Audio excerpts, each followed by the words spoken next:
എഫേസ്യസ് 2:8 വിശ്വാസം വഴി കൃപയാലാണ് നിങ്ങൾ രക്ഷിക്കപ്പെട്ടിരിക്കുന്നത്. എല്ലാവർക്കും ഈശോ മിശിഹായ്ക്ക് സ്തുതിയായിരിക്കട്ടെ. ഈശോ കർത്താവിനും പരിശുദ്ധ അമ്മ കൃപാസന മാതാവിനും ഞങ്ങളുടെ ഒരുപാട് നന്ദി. എൻ്റെ പേര് നിഷ രാജ, ഇതെൻ്റെ ഭർത്താവ് രാജ അഗസ്റ്റിൻ. ഞങ്ങൾ ഗുജറാത്തിൽ സെറ്റിൽഡാണ്.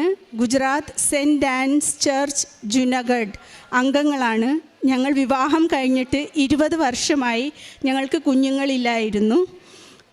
വിവാഹം 2004 കഴിഞ്ഞ് 2005 ഡിസംബറിൽ ഞാൻ 9 മന്ത്സ് കംപ്ലീറ്റ് ചെയ്ത് ഒരാൺകുഞ്ഞിനെ പ്രസവിച്ചു. പക്ഷേ മരിച്ചാണ് പ്രസവിച്ചത്. അതിനുശേഷം 6 പ്രാവശ്യം മിസ്കാരേജും 4 പ്രാവശ്യം DNCയും 3 പ്രാവശ്യം ലാപ്രോസ്കോപ്പിക് സർജറിയും 2 പ്രാവശ്യം ഹിസ്ട്രോസ്കോപ്പിയും 1 പ്രാവശ്യം അമൃത ഹോസ്പിറ്റലിൽ IVFും ചെയ്തു. പക്ഷേ റിസൾട്ടെല്ലാം 0 ആയിരുന്നു. ഞങ്ങൾ ഒരുപാട് ട്രീറ്റ്മെൻറ്റിന് പോയി. ഞങ്ങളുടെ കയ്യിൽ 22 ഡോക്ടേഴ്സിൻ്റെ ഫയലുണ്ട്.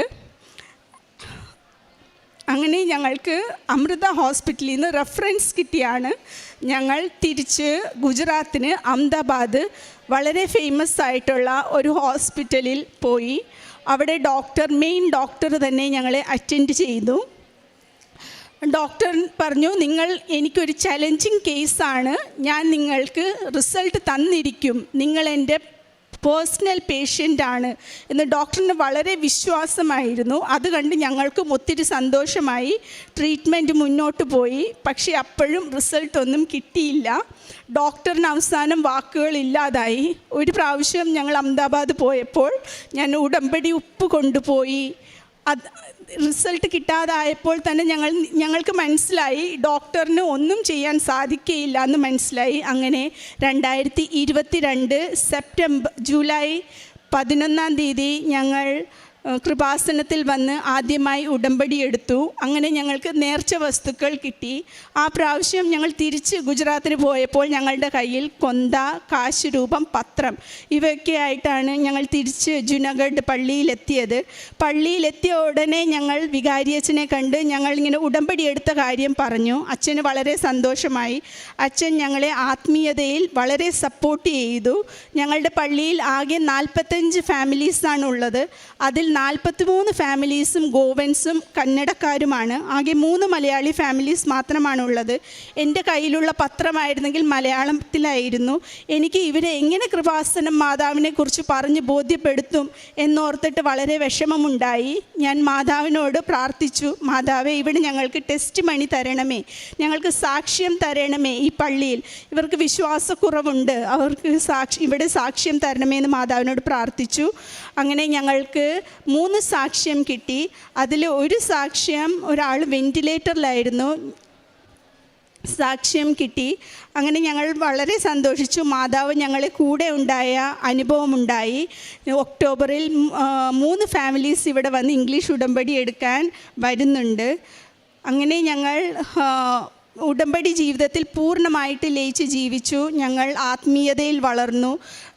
ഞങ്ങൾ എല്ലാ തരത്തിലും ഡെയിലി കുർബാന കാണുകയും ഉടമ്പടി പ്രാർത്ഥന ചെല്ലുകയും ഉടമ്പടി ധ്യാനം കൂടുകയും ഒക്കെ ചെയ്തു പോന്നു. കാരുണ്യ പ്രവൃത്തി എല്ലാം ചെയ്തു. ഉടമ്പടി തൈലം തൂത്ത് പ്രാർത്ഥിക്കുമായിരുന്നു ഞങ്ങൾ. അങ്ങനെ ഞങ്ങൾ സെപ്റ്റംബർ 2023 നാട്ടിൽ വന്നു. നാട്ടിൽ വന്നപ്പോൾ വീണ്ടും ഉടമ്പടി പുതുക്കി. ഞങ്ങൾക്ക് കുറേയൊക്കെ ഭയങ്കര വിഷമമായിരുന്നു. അപ്പോൾ ഞങ്ങൾക്ക് ആ പ്രാവശ്യം അച്ഛനെ കാണാൻ, ബഹുമാനപ്പെട്ട ജോസഫ് അച്ഛനെ കാണാൻ ഞങ്ങൾക്ക് അവസരം കിട്ടി. ഞങ്ങൾ അച്ഛനെ കണ്ടു. അച്ഛൻ ഞങ്ങൾക്ക് മാതാവിൻ്റെ മെഡൽ തന്നു, തലോണിയുടെ അടിയിൽ വെക്കാൻ പറഞ്ഞു. പിന്നെ തൈലം തേച്ച് അപ്പോൾ തന്നെ അടിവയറ്റിൽ തേച്ച് പ്രാർത്ഥിക്കാൻ പറഞ്ഞു.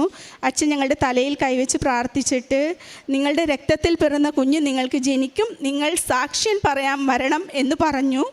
അത് ഞങ്ങൾ പൂർണ്ണമായിട്ട് അപ്പോൾ തന്നെ വിശ്വസിച്ചു.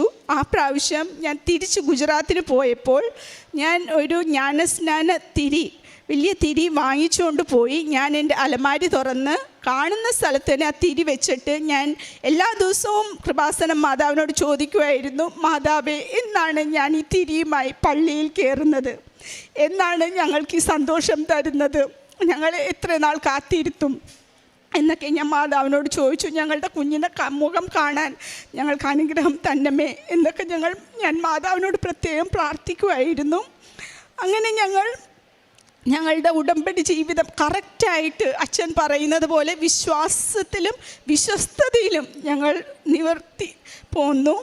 ഞങ്ങൾക്ക് അങ്ങനെ 11 മാസം കഴിഞ്ഞ് ഞാൻ കൺസീവായി. അച്ഛൻ മെസ്സേജ് തന്ന് 11 മന്ത്സ് കഴിഞ്ഞ് ഞാൻ കൺസീവായി. ഓഗസ്റ്റിൽ ഞാൻ കൺസീവായി. ഞാൻ നാട്ടിലായിരുന്നു. ഞങ്ങൾ അറിഞ്ഞില്ല കൺസീവായത്. ഞങ്ങൾ സാധാരണ ജീവിതം പോലെ നയിച്ചു പോന്നു. അങ്ങനെ ഒക്ടോബർ ജപമാല റാലിക്ക് ഞങ്ങൾ പോയി. അതിനു മുൻപ് അച്ഛൻ ഈ മെസ്സേജ് തന്ന് ഞാൻ തിരിച്ച് കുറച്ച് ദിവസങ്ങൾ കഴിഞ്ഞപ്പോൾ എനിക്കൊരു സ്വപ്നമുണ്ടായി. ആ സ്വപ്നത്തിൽ ഞാൻ കൃപാസനം മാതാവിനെ കണ്ടു. മാതാവിൻ്റെ അടുത്ത് ഒത്തിരി കുഞ്ഞുങ്ങൾ, അതിലൊരു ചോര കുഞ്ഞിനെ മാതാവ് എൻ്റെ കയ്യിലോട്ട് നീട്ടുന്നു. ഞാൻ ആ കുഞ്ഞിനെയുമായിട്ട് ഒറ്റ ഓട്ടം വെച്ച് കൊടുക്കുന്നു. ഇതായിരുന്നു സ്വപ്നം. പക്ഷെ സ്വപ്നത്തിൽ കണ്ട മാതാവ് അൾത്താലയിലിരിക്കുന്ന മാതാവിൻ്റെ മുഖമായിരുന്നില്ല. ഇച്ചിരി വ്യത്യാസം ഉണ്ടായിരുന്നു. ഇച്ചിരി പ്രായമൊക്കെ തോന്നണ പോലെ എനിക്ക് തോന്നി. എന്നാലും ഞാനത് വിശ്വസിച്ചു. പക്ഷേ ഞാൻ ഈ സ്വപ്നം കണ്ട കാര്യവും അച്ഛൻ മാതാവിൻ്റെ മെസ്സേജ് തന്ന കാര്യം ഞാൻ എല്ലാവരോടും പറയുമായിരുന്നു. ഞങ്ങളുടെ ട്രീറ്റ്മെൻ്റ് എല്ലാം നിർത്തിയിട്ടുണ്ടായിരുന്നു. അപ്പോൾ ഞങ്ങളോട് പല ആൾക്കാരും പറഞ്ഞു, നിങ്ങൾ ഇനിയും ട്രീറ്റ്മെൻറ്റിന് പോകണം, ഇന്ന ഡോക്ടറിനെ കാണണം, ഇന്ന അച്ഛൻ്റെ അടുത്ത് പോകണം, ഇന്ന അച്ഛൻ തലയിൽ കൈവച്ച് പ്രാർത്ഥിക്കും. പക്ഷേ ഞങ്ങളെ ഒറ്റ വാക്കിൽ ഉറച്ചു നിന്നു.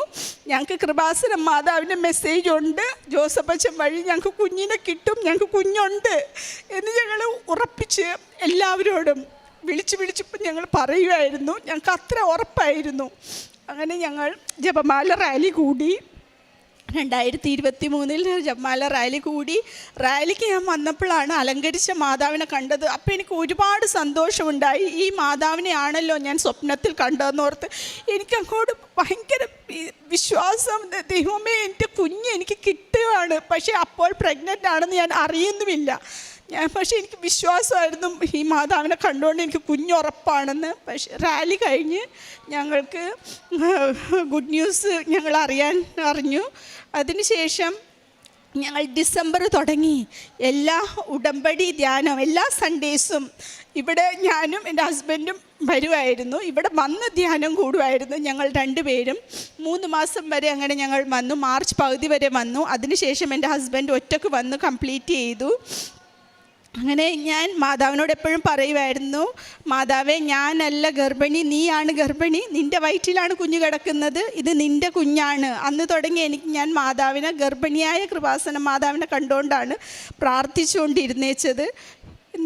മാതാവ് അനുഗ്രഹിച്ച് ഞങ്ങളുടെ ജേർണി മുന്നോട്ട് പോയി. ഞങ്ങൾ എറണാകുളത്തൊരു ഹോസ്പിറ്റലാണ് കാണിച്ചത്. അത് ഗുജറാത്തിലുള്ള ഹോസ്പിറ്റലിൻ്റെ ബ്രാഞ്ചായിരുന്നു. അങ്ങനെ ഞങ്ങളുടെ ചെക്കപ്സ് എല്ലാം നന്നായിട്ട് തന്നെ മുന്നോട്ട് പോയി. 7 മാസമായപ്പോൾ കുഞ്ഞിൻ്റെ ലങ്സിന് സ്ട്രെങ്ത് കിട്ടാൻ വേണ്ടി ഇഞ്ചക്ഷൻ തന്നതിൻ്റെ ഭാഗമായി എനിക്ക് ഫ്ലൂയിഡ് ഡിസ്ചാർജ് ഉണ്ടായി. ഞങ്ങൾ ഒത്തിരി വിഷമിച്ചു. മാതാവിനോട് കരഞ്ഞ് പ്രാർത്ഥിച്ചു. എൻ്റെ ഹസ്ബൻഡ് ഫാസ്റ്റിംഗ് പ്രെയർ എടുത്തു 100 ദിവസത്തെ. അത് ഡെലിവറിക്ക് ശേഷമാണ് അത് ഫാസ്റ്റിംഗ് പ്രെയർ കഴിഞ്ഞത്. ഞങ്ങൾ കൃപാസനം മാതാവിനോട് മുട്ടിപ്പായിട്ട് പ്രാർത്ഥിച്ചുകൊണ്ടിരുന്നു. എല്ലാ ദിവസവും ഉടമ്പടി തൈലം തൂത്ത് പ്രാർത്ഥിക്കുമായിരുന്നു. ഞങ്ങൾ ഡെയിലി ഞാൻ ഒരു ദിവസം പോലും ഞാൻ കുർബാന മുടക്കിയിട്ടില്ല. പ്രഗ്നൻ്റായി ഞാൻ ഡെയിലി പള്ളിയിൽ പോവുമായിരുന്നു. ഒറ്റ ദിവസം കുർബാന മുടക്കിയില്ല. അതിനുശേഷം ഞങ്ങൾ മെയിൻ ഡോക്ടറിനെ വിളിച്ചു, അഹമ്മദാബാദിലെ ഡോക്ടറിനെ വിളിച്ചു. കാര്യം പറഞ്ഞപ്പോൾ ഡോക്ടർ പറഞ്ഞു ഡെലിവറിക്ക് പാരൻ്റ് ഹോസ്പിറ്റലിൽ പോന്നോളൂ എന്ന് പറഞ്ഞു. അങ്ങനെ ഞങ്ങൾ 8 മാസം കഴിഞ്ഞപ്പോൾ ഗുജറാത്തിന് പോയി. അവിടെ അഡ്മിറ്റ് ആയി സോണോഗ്രാഫിയൊക്കെ ചെയ്തു. അപ്പോൾ ഡോക്ടറിന് ഇതിനു മുമ്പ് അറിയായിരുന്നു ഇത് നോർമൽ ആയിട്ട് കൺസീവ് ആയതാണെന്ന്. ഡോക്ടറിന് ഭയങ്കര സന്തോഷമായിരുന്നു. ഇപ്പോൾ ഹിന്ദു ഡോക്ടർ എന്നെ ചെക്കപ്പ് ചെയ്തിട്ട് ഡോക്ടർ പറഞ്ഞു വേറെ ഡോക്ടേഴ്സിനെയുമായിട്ടും കൂടി കൺസൾട്ട് ചെയ്ത് ഡിസ്കസ് ചെയ്തിട്ട് സോണോഗ്രാഫിയുടെ റിസൾട്ടിനെ ബേസ് ചെയ്തിട്ട് ഡോക്ടർ പറഞ്ഞു നമുക്ക് സിസേറിയനാണ് ഡോക്ടർ പ്ലാൻ ചെയ്തിരുന്നത്. ഡോക്ടർ പറഞ്ഞു നമുക്ക് നോർമൽ ട്രൈ ചെയ്യാം, ഇവരുടെ സ്പെഷ്യൽ കേസാണെന്ന് പറഞ്ഞു. അങ്ങനെ അഡ്മിറ്റായി 3-ാം ദിവസം ഏപ്രിൽ 23 12:10 സുഖപ്രസവമായി ഞങ്ങൾക്ക് ആരോഗ്യമുള്ളൊരു ആൺകുഞ്ഞിനെ മാതാവ് തന്ന് അനുഗ്രഹിച്ചു. അന്ന് എൻ്റെ ബർത്ത്ഡേ കൂടിയായിരുന്നു. മാതാവ് എനിക്ക് തന്ന ബർത്ത്ഡേ ഗിഫ്റ്റ് കൂടിയാണ് ഈ ആൺകുട്ടി. ഞങ്ങൾ അതിനുശേഷം ഒരു ദിവസം മാത്രം കുഞ്ഞിന് ഒബ്സർവേഷന് ICUയിൽ കിടത്തി. ഞങ്ങളുടെ ഡോക്ടർ എന്നെ അറ്റൻഡ് ചെയ്ത ഡോക്ടർ 5000 സിസേറിയനും 10,000 സുഖപ്രസവവും അറ്റൻഡ് ചെയ്ത് എക്സ്പീരിയൻസ് ഉള്ള ഡോക്ടറാണ്. ഇപ്പോൾ ഡെലിവറി കഴിഞ്ഞിട്ട് എൻ്റെ ഹസ്ബൻഡ് ഡോക്ടറിനെ കാണാൻ പോയപ്പോൾ ഡോക്ടർ പറഞ്ഞു, നിങ്ങളുടെ വൈഫ് 44 ഇയേഴ്സിൽ സുഖപ്രസവം ഞാൻ ഇത്രയും അറ്റൻഡ് ചെയ്തിട്ടുണ്ടെങ്കിലും ഒരു യുണീക്ക് കേസാണ് നിങ്ങളുടെ എന്ന് ഡോക്ടർ പറഞ്ഞു. അതുകൂടാതെ ഡോക്ടർ പറഞ്ഞു, നിങ്ങളുടെ ഭഗവാൻ നിങ്ങളെ രക്ഷിച്ചിരിക്കുന്നു എന്ന വാക്ക് ഡോക്ടർ എൻ്റെ ഹസ്ബൻഡിനോട് പറഞ്ഞു. ഇതുകൂടാതെ ഞങ്ങൾക്ക് ഒരുപാട് വേറെ അനുഗ്രഹങ്ങൾ ഒരുപാട് കിട്ടിയിട്ടുണ്ട്. 3 വർഷം മുമ്പ് ഞങ്ങളൊരു സ്ഥലം വിൽക്കാൻ വെച്ചിരുന്നത്, അത് വിൽപ്പന നടന്നു കിട്ടിയിരുന്നു. പിന്നെ 8 വർഷമായിട്ടുള്ളൊരു കോർട്ട് കേസ് ഞങ്ങൾക്ക് സെറ്റിൽമെൻറ്റായി, ഈ മാസം സെറ്റിൽമെൻറ്റായി കിട്ടി. ഇതാണ് ഞങ്ങൾക്കുള്ള സാക്ഷ്യം. മാതാവ് ഞങ്ങൾക്ക് തന്ന അനുഗ്രഹങ്ങൾ, ഒരുപാട് അനുഗ്രഹങ്ങൾ തന്നിട്ടുണ്ട്. അതിൽ ഇമ്പോർട്ടൻ്റ് ആയിട്ടുള്ള മാത്രമാണ് ഞാനിവിടെ പറഞ്ഞിരിക്കുന്നത്. ഇനി പ്രേക്ഷിത പ്രവർത്തനമായിട്ട് ഞങ്ങൾ ഗുജറാത്തിലായിരുന്നല്ലോ. അപ്പോൾ ഗുജറാത്തിൽ ഞങ്ങൾ പത്രം കൊടുക്കുമായിരുന്നു. പിന്നീട് ഞങ്ങൾക്ക് ഇംഗ്ലീഷും ഹിന്ദിയും ഗുജറാത്തിയും പത്രം ഞങ്ങൾ കൊടുക്കുമായിരുന്നു. ഞങ്ങളുടെ പള്ളിയിൽ ആകെ 110 അംഗങ്ങളാണുള്ളത്. ഞാൻ അച്ഛൻ്റെ അനുവാദത്തോടെ കൃപാസന മാതാവിൻ്റെ ഫോട്ടോ ഞങ്ങളുടെ പള്ളിയിലെ മാതാവിൻ്റെ ഗ്രോട്ടോയിൽ ഞാൻ സ്ഥാപിച്ചു. അതുകൊണ്ട് എല്ലാവർക്കും കൃപാസന മാതാവിനെ പ്രാർത്ഥിക്കാൻ അവസരമുണ്ടായി. എല്ലാവർക്കും ഞങ്ങൾ മെഡൽ കൊടുക്കുകയും പത്രം കൊടുക്കുകയും കൊന്ത കൊടുക്കുകയും ചെയ്തു. അവരെല്ലാവരും അതിൽ 110 പേരിൽ 25 പേരെങ്കിലും ആ പള്ളിയിൽ ചെന്നാൽ നമുക്ക് കാണാം അവർ ആ കൊന്ത അണിഞ്ഞിട്ടുണ്ട്, കൃപാസന മാതാവിൻ്റെ കൊന്ത അണിഞ്ഞിട്ടുണ്ട്. അവർക്കെല്ലാവർക്കും കൃപാസന മാതാവിനെ പറ്റി അറിയാം. അവർ പ്രാർത്ഥിക്കുന്നുണ്ട്. അവർക്കിപ്പോൾ ഇംഗ്ലീഷ് കവനൻറ്റ് പ്രെയർ ഞങ്ങൾ ബുക്ക് കൊണ്ടുപോയി കൊടുത്തു, പ്രാർത്ഥന കൊടുത്തു. യൂട്യൂബിൽ ഇപ്പോൾ സാക്ഷ്യം അവർ കാണുന്നുണ്ട്. പിന്നെ ഇവിടെ പത്രം, ഞാൻ പ്രഗ്നൻസി ടൈമിൽ ഞങ്ങൾ പത്രം മെയിനായിട്ട് ഗവൺമെൻറ് ഹോസ്പിറ്റലിൽ കൊണ്ട് കൊടുക്കുമായിരുന്നു. അവിടെ ആൾക്കാരോട് ഞങ്ങൾ ആദ്യം ചോദിക്കും, മാതാവിനെ പറ്റി കേട്ടിട്ടുണ്ടോ?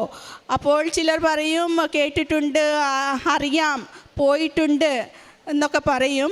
അപ്പോൾ ഞാൻ എൻ്റെ വയറ് കാണിച്ചിട്ട് സാക്ഷ്യം പറഞ്ഞിട്ട് പറയും, മാതാവ് 20 വർഷത്തിന് ശേഷം തന്ന അനുഗ്രഹമാണ് എന്ന് പറഞ്ഞിട്ട് അവർക്ക് പത്രം കൊടുക്കും. അതുപോലെ തന്നെ ചോദിക്കും, നിങ്ങൾ വായിക്കുമോ? വായിക്കും എങ്കിൽ മാത്രം ഞങ്ങൾ പത്രം കൊടുക്കും. അതിനുശേഷം ഇതും കൂടി പറയും, നിങ്ങൾ പത്രം വായിക്കുകയും ഇതിൽ വിശ്വസിക്കുകയും മാതാവിൽ വിശ്വസിക്കുകയും ചെയ്താൽ നിങ്ങൾ രോഗികളായിട്ട് തുടരേണ്ടി വരികയില്ല, നിങ്ങൾ ഈ ഹോസ്പിറ്റലിൽ വരികയില്ല. നിങ്ങളുടെ അസുഖം മാറിയാൽ നിങ്ങൾ തീർച്ചയായും കൃപാസനത്തിൽ വരണം എന്നും ഞാൻ അവരെ പ്രത്യേകം പറഞ്ഞ് ഓർപ്പിക്കുമായിരുന്നു. എൻ്റെ 6-ാം മാസത്തിൽ ഞങ്ങൾ 10 കെട്ട് പത്രവും, 7-ാം മാസത്തിൽ 15 കെട്ട് പത്രവും, 8-ാം മാസത്തിൽ 22 കെട്ട് പത്രവും ഞങ്ങൾ ജനങ്ങൾക്ക് നൽകി മാതാവിനെക്കുറിച്ച് പ്രഘോഷിച്ചു. സാക്ഷ്യം പറഞ്ഞ് തന്നെ പ്രഘോഷിച്ചു. പിന്നെ ഞങ്ങളുടെ പള്ളിയിൽ വരുന്ന ഫാദേഴ്സിനും സിസ്റ്റേഴ്സിനും എല്ലാവർക്കും ഞങ്ങൾ പത്രം കൊടുക്കുമായിരുന്നു. ഞങ്ങളുടെ പള്ളിയിൽ ബിഷപ്പ് രാജ്കോട്ട് ബിഷപ്പ് ജോസ് ചിറ്റോപ്പറമ്പിൽ വന്നപ്പോഴും ഞങ്ങൾ ബിഷപ്പിനോട് പറഞ്ഞു, കൃപാസന മാതാവ് അനുഗ്രഹിച്ച് കിട്ടിയ കുഞ്ഞാണിത് എന്ന് പറഞ്ഞപ്പോൾ പിതാവ് പറഞ്ഞു, എനിക്കും കൃപാസനത്തിനെ പറ്റി അറിയാം എന്ന് പറഞ്ഞ് ഞങ്ങൾക്ക് ഒത്തിരി സന്തോഷമുണ്ടായി. പിതാവ് അങ്ങനെ പറഞ്ഞപ്പോൾ ഞങ്ങളുടെ അവിടെയുള്ള ആരൊക്കെ ഫാദേഴ്സ് വരുന്നോ, പ്രൊവിൻഷ്യലാണെങ്കിലും വിക്കാർ ജനറൽ ആണെങ്കിലും എല്ലാവർക്കും ഞങ്ങൾ പത്രം കൊടുത്ത് ഞങ്ങൾ ഈ സാക്ഷ്യം പറയും. പിന്നെ ഒത്തിരി സിസ്റ്റേഴ്സൊക്കെ ഗസ്റ്റായിട്ട് വരും, പല സ്റ്റേറ്റ്സിൽ നിന്നും പല കൺട്രീസിൽ നിന്നും വരും. ഞങ്ങൾ അവർക്കൊക്കെ ഈ മെഡൽ കൊടുത്തിട്ട് ഞങ്ങൾ പറയും, പോകുന്നിടത്ത് കൊടുക്കണം, മാതാവിൻ്റെ അനുഗ്രഹം അവർക്കുണ്ടാകും എന്ന് പറയും. അങ്ങനെ ഞങ്ങൾ പ്രേക്ഷിത പ്രവർത്തനം അങ്ങനെയൊക്കെ നടത്തി. പിന്നെ ഞങ്ങൾ ഡെയിലി കുർബാനയും ഞങ്ങളുടെ പ്രാർത്ഥനയും ഒക്കെ കണ്ട് ഞങ്ങളുടെ വികാരി അച്ഛൻ ഞങ്ങൾക്ക് ഫസ്റ്റ് ഫ്രൈഡേ അഡോറേഷൻ കണ്ടക്ട് ചെയ്യാനുള്ള അവസരങ്ങൾ ഞങ്ങൾക്ക് തന്നിട്ടുണ്ട്. ആത്മീയ ജീവിതത്തിൽ ഞങ്ങൾ വളർന്നു. കാരുണ്യ പ്രവൃത്തി ഞങ്ങൾ ക്യാൻസർ സെക്ഷനിൽ, ജനറൽ ഹോസ്പിറ്റൽ ക്യാൻസർ സെക്ഷനിൽ ഞങ്ങൾ ലഞ്ച് കൊടുക്കുമായിരുന്നു. അല്ലാതെ ഓൾഡ് ഏജ് ഹോമിലും ഞങ്ങൾ സ്നാക്സ് എല്ലാം ഉണ്ടാക്കി കൊടുക്കും. പിന്നെ ഒറ്റപ്പെട്ട് നിൽക്കുന്ന ആൾക്കാർക്ക് ഞങ്ങൾ എന്ത് സഹായം വേണമെങ്കിലും, ഞങ്ങളിൽ കരുണയുണ്ട് എന്ന ആൾക്കാർ തിരിച്ചറിഞ്ഞു എന്നുള്ളതാണ് ഞങ്ങൾക്ക് ഏറ്റവും സന്തോഷമുള്ള കാര്യം. അവർ ഞങ്ങളെ അപ്രോച്ച് ചെയ്ത് ഞങ്ങളോട് സഹായം ചോദിക്കുന്നതെല്ലാം ഞങ്ങൾ ചെയ്തു കൊടുക്കും. എല്ലാവരോടും ഞങ്ങളുടെ ദൈവം തന്നാണെന്ന് ഞങ്ങൾ പറഞ്ഞിരുന്നു. ഈശോയ്ക്കും മാതാവിനും കൃപാസനം മാതാവിനും ഒരുപാട്